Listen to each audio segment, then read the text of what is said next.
কিছু কিছু ডিজিটাল ফলাফান বাবা মাকে দেখলে মুখ আন্দার করিয়া হেড মুখ হয়ে হাঁটে, আর যখন শ্বশুর বাড়ি যায় তখন বলে কি জানেন? কয় আব্বা আসসালামু আলাইকুম, আম্মা আসসালামু আলাইকুম। মানে তখন ভাবসাবটা বেড়ে যায়, কারণ হাজার হইলে একজন জামাই, আর বাবা মাও যে কষ্ট করে জন্ম দিছে এটা বেকার। মানে বাবা মা জন্ম দিয়াটা ভুল করছে, এখন বড় হয়েছে তো এখন আর বাবা মার দরকার নাই, এখন শ্বশুর শাশুড়ি আছে মেন। এই কারণে বাবা মা সালাম না দিয়া শ্বশুর শাশুড়ির যে ভাব দেখায়, মানে ভাব আর সাপ সেই রকম। ওরে বাবারে মোর ডিজিটাল জামাই মোক প্রতিদিন সালাম দেয়, বাবা মার সাথে কথা নাই, বাবা মার সাথে পরামর্শ নাই, বাবা মার সাথে কোনো মানে কথাবার্তা নাই। ঝগড়াঝাটি যদি একদিন হয়েছে তার 3 দিনে বাবা মা কথা না খায়, বাবা মার সাথে ভাত খায় না, কয় ওই বুড়ির মাঝত খাইম না মুই আইজে জুদা হম।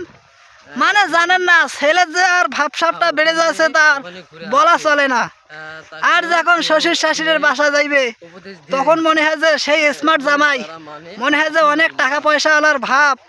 হ্যাঁ, সেই সুন্দর করে মানুষের সালাম দিয়েছে, এই শালি কেমন আছো, এই ফুপি কেমন আছো, বিভিন্ন ধরনের কথাবার্তা।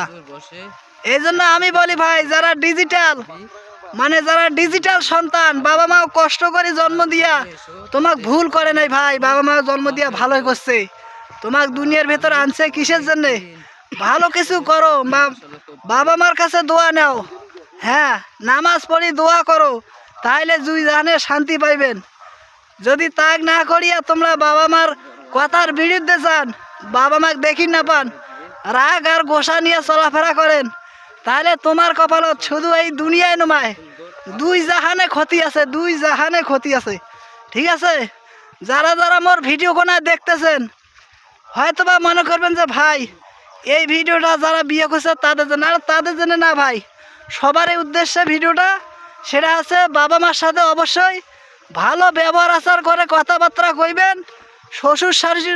শ্বশুর আর শাশুড়ি যেই রকম সম্মান পাওয়ার যোগ্য, তার থেকেই বেশি সম্মান পাওয়ার যোগ্য আছে নিজের পিতামাতা, নিজের বাবা মাও। ঠিক আছে, এই কারণে সবাই বাবা মাকে শ্রদ্ধা করবেন, বাবা মার সাথে কথাবার্তা বলবেন, বাবা মাকে কোনো কিছু জিনিস দিয়ে হাসি ফোটাবেন মুখে, তাহলে কিন্তু বাবা মা মন থেকে দোয়া করবে, তখন আপনার মান সম্মান ধন সম্পদ আল্লাহর রহমতে অনেক বেড়ে যাবে, অনেক বেড়ে যাবে। ঠিক আছে, যারা যারা এখন পর্যন্ত বাবা মা থেকে পৃথক, অর্থাৎ বাবা মা বেঁচে থাকা সত্ত্বেও আপনারা বাবা মার সাথে কথা বলেন না, তারা অবশ্যই ক্ষমা চাইবেন। যদি ক্ষমা না চান, আপনি যদি মক্কা মদিনা যে হজও করি আসেন, সারা রাত তাহাজ্জুদ নামাজ পড়েন, একটা সেজদাও আল্লাহর দরবারে কবুল হইবে না। এইটা আমি হাবিবুর 100% গ্যারান্টি দিয়ে কইলাম। ঠিক আছে, সবাই ভালো থাকবেন, সুস্থ থাকবেন, সবার বাবা মা ভালো থাকুক, সুস্থ থাকুক, এটাই দোয়া করি। আসসালামু আলাইকুম ওয়া রাহমাতুল্লাহি ওয়া বারাকাতুহু।